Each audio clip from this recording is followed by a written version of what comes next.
Oh, you came back. Thank you for being here at the Synergistic Effects. I'm Deanna. Today, we are having a pretty sensitive topic of discussion today. I just lit off camera this great smelling incense on this beautiful chakra incense holder. Can't really see it in the camera, but it's going. We have these beautiful flowers in our video.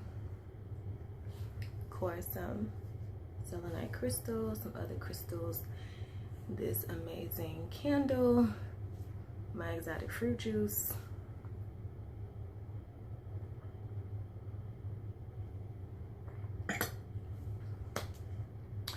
I hope that everyone has been well. I hope that everyone has been taking care of themselves since the last time you visited my video. Today I actually want to talk about and have some notes here because I wrote before, a couple of days before making this video, because I've had this topic on my mind for so long and I'm ready to share. So today we're talking about sex before marriage. Now, disclaimer, this is a very neutral video.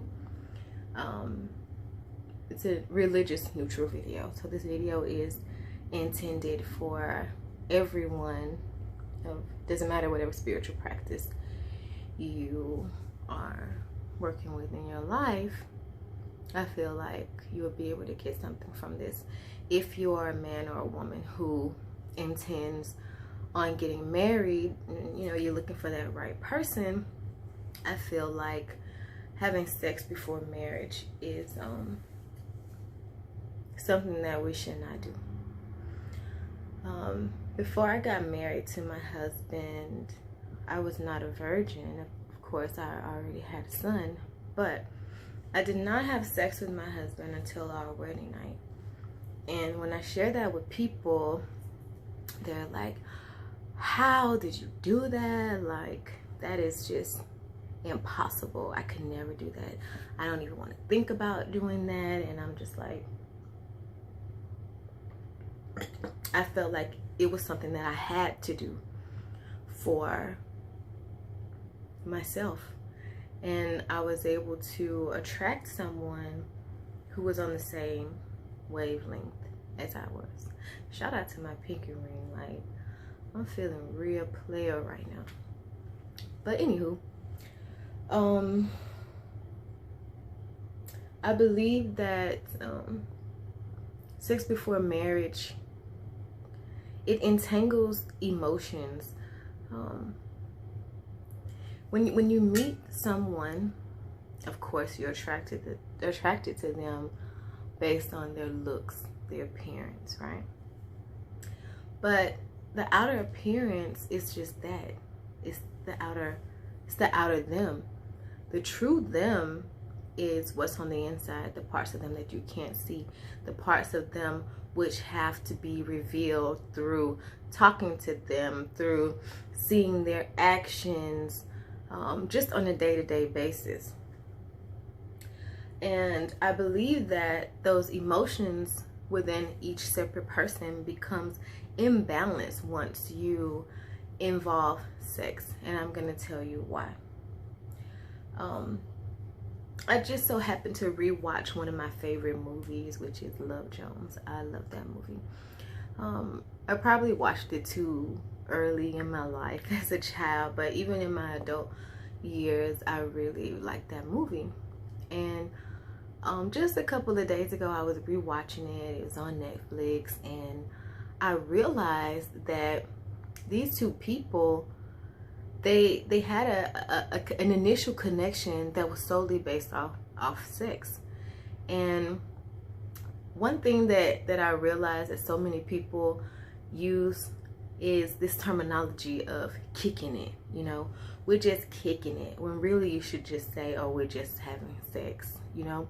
And honestly, they really did have feelings towards one another, but because they were both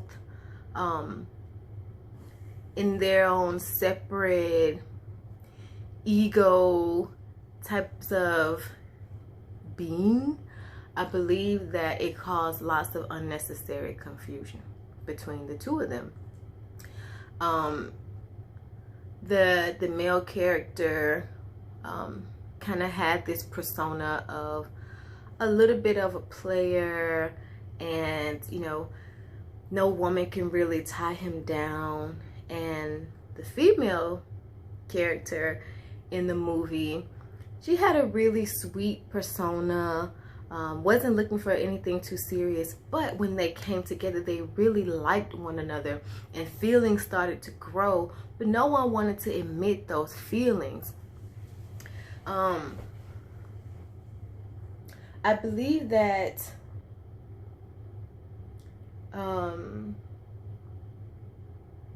it's very, very dangerous to do that, because once you have sex with someone, you are really entangling yourselves together.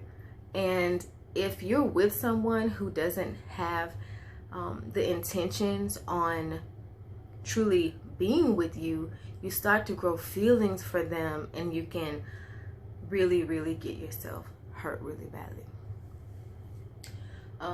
I feel like the concept of love is frightening to some people, and some people are afraid to love another person because of their requirements that they have to keep up with, the sacrifices that they have to make for the other person, so they play it safe by just sleeping together.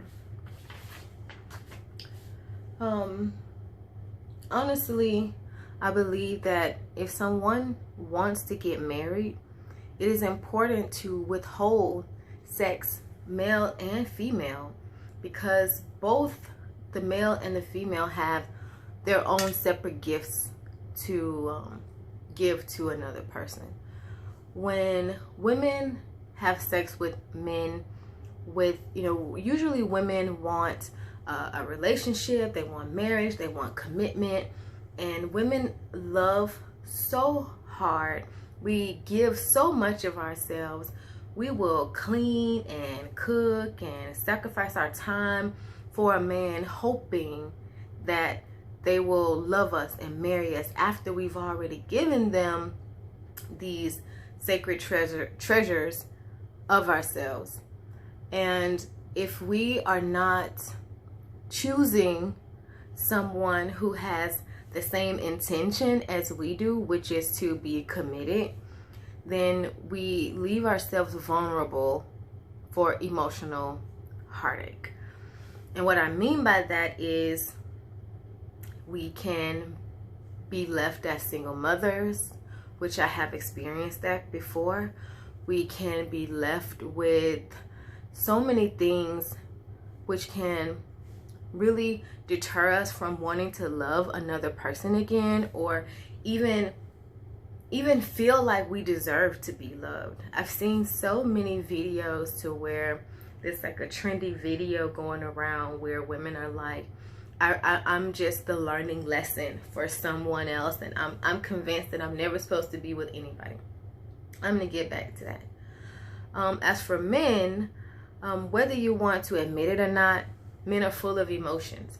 Men have a natural instinct to protect and provide. And once a man who is intended on being committed with a woman, when you're not finding or connecting with someone who wants that in return, and you're exposing your emotions, you're leaving yourselves vulnerable for emotional attack as well. You're spending money, you're spending time, you're spending energy with this woman, and her intentions are not to be committed to you. Now your emotions are out of balance, and you're ready to kill everything on sight. You're ready to do things that you normally would not do. I will say that talking is one of the best things that you can do to get to know someone. We have to get over this concept that just because I like and I'm attracted to someone, I have to go ahead and get these urges and these desires met through sex. And there's so many other ways that you can connect with someone. Before my husband and I got married, we spent a lot of time talking. We spent a lot of time learning about God together. We spent a lot of time watching each other's behaviors. I think it's really important to have self-time before you're ready to merge with someone else. And what I mean by that is you get in tune with what you want, with your values and what type of standards you want to set. You get more in tune with your intuition. And by doing so, you will be able to intuitively feel when someone is for you and when they're not for you, so that you can avoid all types of weird situations that would lead you to a broken heart. You will be able to recognize a person's husband or wife material from the beginning. It doesn't take 5 years and 10 years to get to know someone to realize if they're marriage material or if they even want that. But you have to be courageous and you have to be bold and stand firm on what you believe in order to be able to get the outcome that you would like.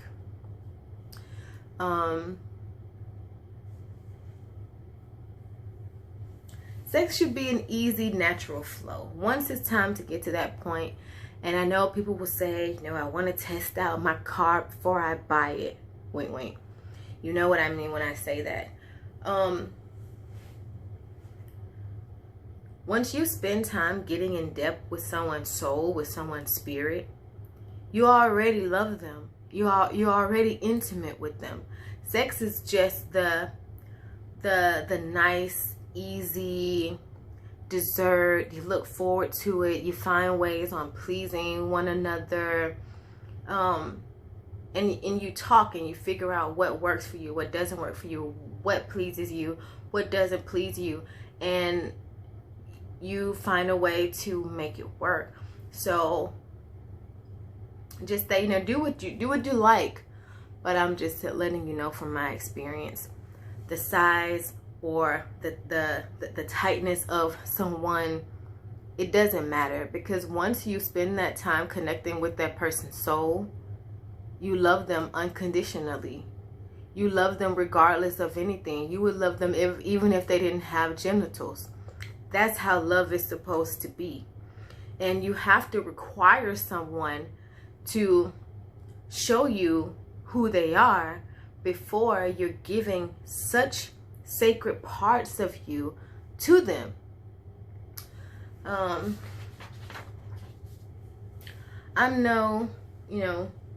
not perfect in any way. I've definitely had experiences with people where I've gotten my heart broken. And right before I married my husband, I was in a relationship, which in retrospect I can look back and say it was a sex-based relationship. For me, I honestly, truly had feelings for someone, but I was vulnerable and I wasn't as courageous to stand on my values. So I bent them a little bit, and it caused me to be brokenhearted, and I was this close to not opening my heart again. I would hear so many signs and signals within myself, so many times that I would talk to God and I would tell God that I didn't want to have sex, but I felt like I had to keep this person, and that's not true love. I even talked to that person about it, and that person made me feel as if, well, if I don't get it from you, I'll get it from somewhere else. And that's not love. Honestly, I had the courage eventually to break that relationship, to tell myself, to tell my creator that I was keeping myself from my husband because it meant that much to me. And thankfully, that bravery again, because love truly is a gamble. You do not know what you're going to get. But being back into alignment with yourself, you become deeper with your ability to be able to discern people. And that's all I'm saying. Don't just walk around here sleeping with this person, that person, hoping that they will love you in return. You require them to love you first. You require them to show you who they are first before you give yourselves to them. It's very important. It's actually crucial. No one wants to be out here feeling bitter or like no one is meant for them. There's someone for everyone. I truly believe that. You just have to have your spirit open to be able to receive true love. Thank you so much for being here today. We will have more great topics within the next few videos. I'll be sharing lots of experiences, and I hope that everyone is well and is taking care of themselves. I love you so much. Thank you again.